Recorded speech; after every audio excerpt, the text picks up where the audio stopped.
Allora riprendiamo la terza parte della 10ª trasmissione del quinto ciclo del titolo Solo un salto alla ragione diventa follia. Oggi parliamo di recovery come percorso di guarigione della malattia mentale. Con noi il dottor Antonio Maone, psichiatra, Franco Bocchi dell'AIXAM di Padova, di Verona, e Alessia Casoli, che è un utente esperto di Modena. Massimo Costa di Parma mi aiuta a fare le domande. Io sono Anna Gatti. Va bene, io riprenderei il discorso. Questa è una domanda per il dottor Maone, per Alessia e anche per Franco. Dunque, il pensiero che chi soffre di una malattia mentale non potrà guarire, sia pericoloso, non diventerà mai affidabile e autonomo, in una parola, quello che viene definito lo stigma, è un ostacolo del percorso di guarigione.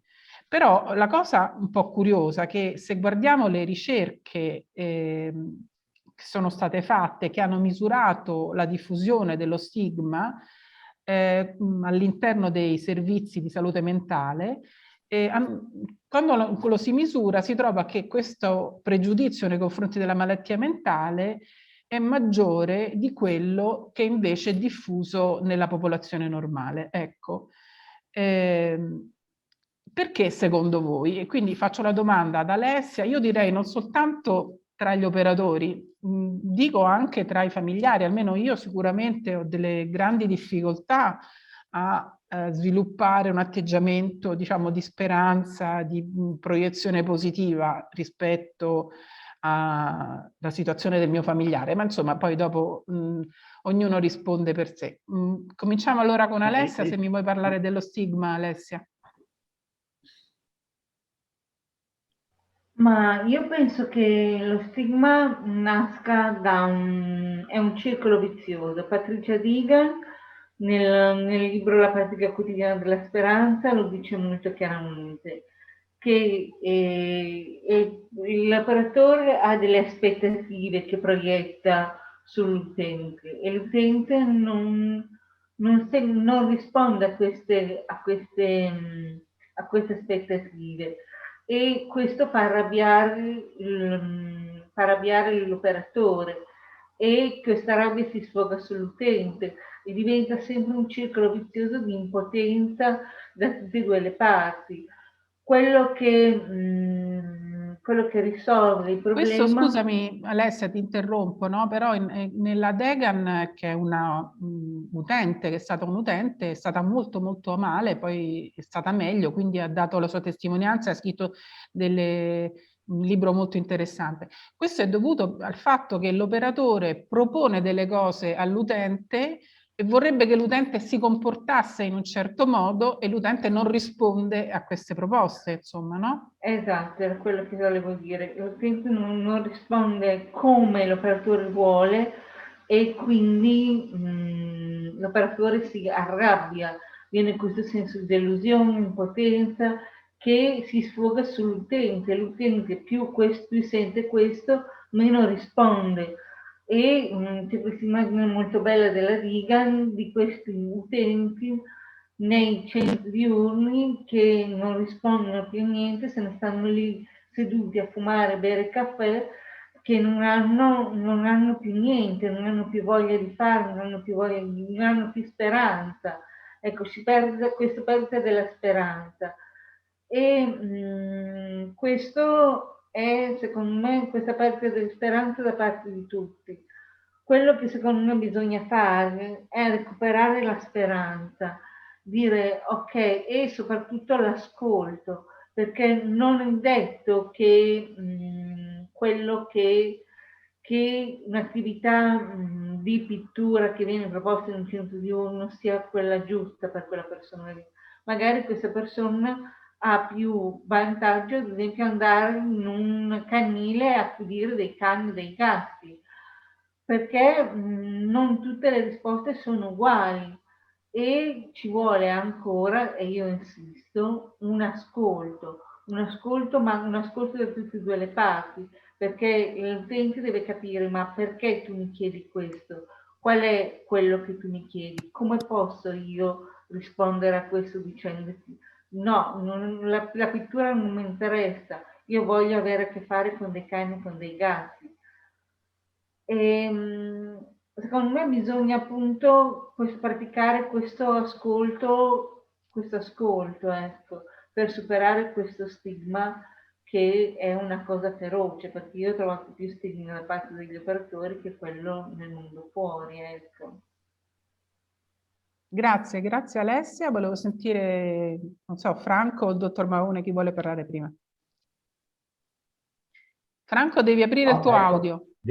Cerco di essere sintetico, un attimino, penso, sono stati argomenti prima. Allora, io direi che l'esclusione della famiglia nel percorso di cura sia molto dannoso e sia stato molto dannoso nei miei confronti. Io me ne sono un attimino tirato fuori, ma mi rendo conto che il familiare è molto stigmatizzante nei confronti del figlio.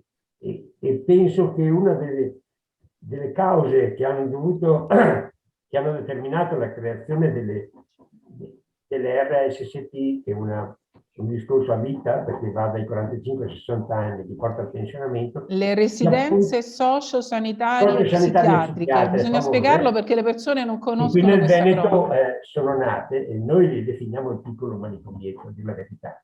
E sono una caratteristica del Veneto, perché nel 2018 sono state... siano nate proprio per lo stigma che non c'è nel genitore, perché vede nel figlio che non si è guarito, cioè il genitore non ha fatto un'evoluzione e non ha accettato il fatto che il figlio, che è arrivato al 90% delle possibilità di autonomia, ma non le vede assolutamente, non si sente supportato però dal servizio psichiatrico, perché questo dialogo non c'è mai stato, e di conseguenza preferisce che il figlio, ancorché 45enne, ma in grado benissimo di vivere una vita autonoma, continui a rimanere in una bolla di vetro, in una struttura, perché non se la sente, non si sente supportato.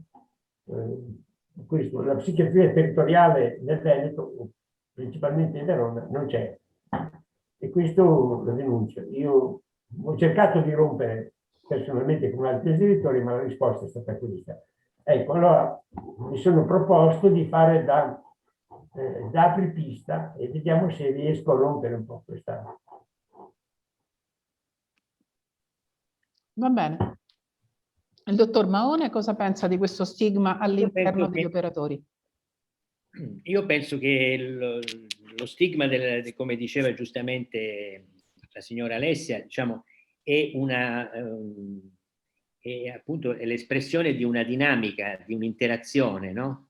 Cioè con l'operatore. Nel senso che, appunto, come diceva la signora Alessia, prendendo la Digan, l'operatore ha questo mandato, no? Quindi si deve riconoscere la sua identità professionale, il suo potere anche, no? Quindi si deve riconoscere, deve essere evidente nel fatto che fa qualcosa verso l'utente, e fa qualcosa verso l'utente secondo ciò che il suo sapere gli suggerisce. Quindi se l'utente invece ha una posizione, ha un atteggiamento oppositivo, o vuole una cosa alternativa, quella a cui accennavo prima, fa quello che vuole, ecco, la signora diceva l'utente si arrabbia, l'operatore si arrabbia, no? Ma io aggiungerei un'altra cosa, che questa situazione tiene l'utente in una posizione di si deve autosqualificare per poter essere, diciamo, accettato dall'operatore. Non so se mi spiego.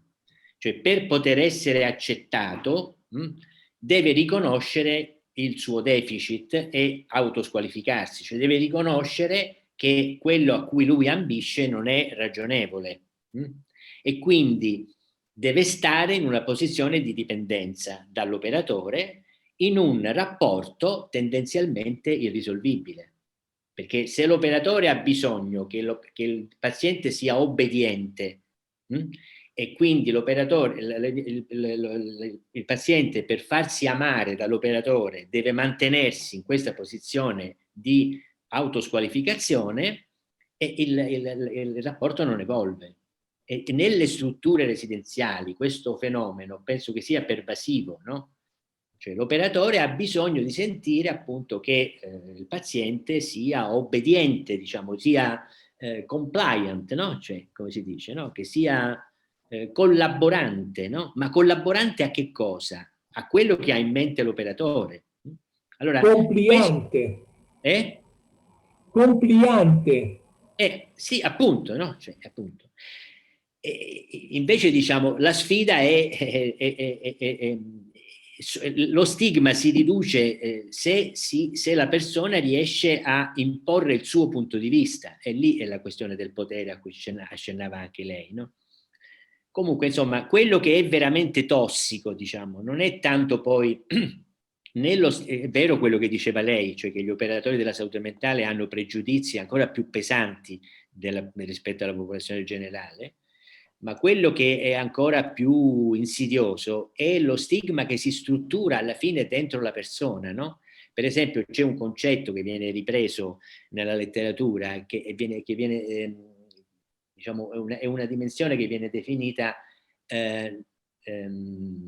non protesting patients, cioè pazienti che non protestano, no? Cioè pazienti che non protestano più, nel senso che dopo ripetute esperienze di fallimento nella possibilità di un riconoscimento di una propria capacità di decidere autonomamente, si struttura la convinzione passivizzante che le aspettative ormai devono essere basse. Sì. Avete? Abbiamo perso il collegamento. Scusatemi. Abbiamo perso il collegamento con il dottor Maone.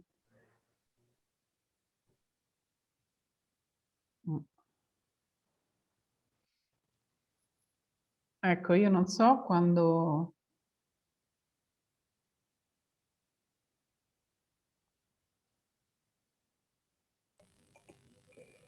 Siccome sono le 12:30, non è che le 12:30 lui è uscito. È uscito. Va bene, allora mi dispiace, adesso non so se riusciamo a riprendere il dottor Maone, perché lui comunque alle 12:30 ha detto che aveva un impegno. Posso dire un'ultima cosa di chiusura? Sì, certo. Una cosa che mi ha detto una persona che è un nostro facilitatore, a proposito proprio di recovery, una sorta di metafora che io amo raccontare spesso e secondo me rappresenta molto bene il percorso della recovery. Cioè questa persona qua un giorno mi disse Massimo, la macchina la voglio guidare io, mi piacerebbe che tu mi stessi di fianco e mi avvertissi eventualmente delle buche, dei semafori rossi, degli ostacoli, dei pericoli, ma ricordati che la macchina la voglio e la devo guidare io. Secondo me questa è una bella metafora di un bel percorso di recovery. Microfono, Anna. Va bene, con questo...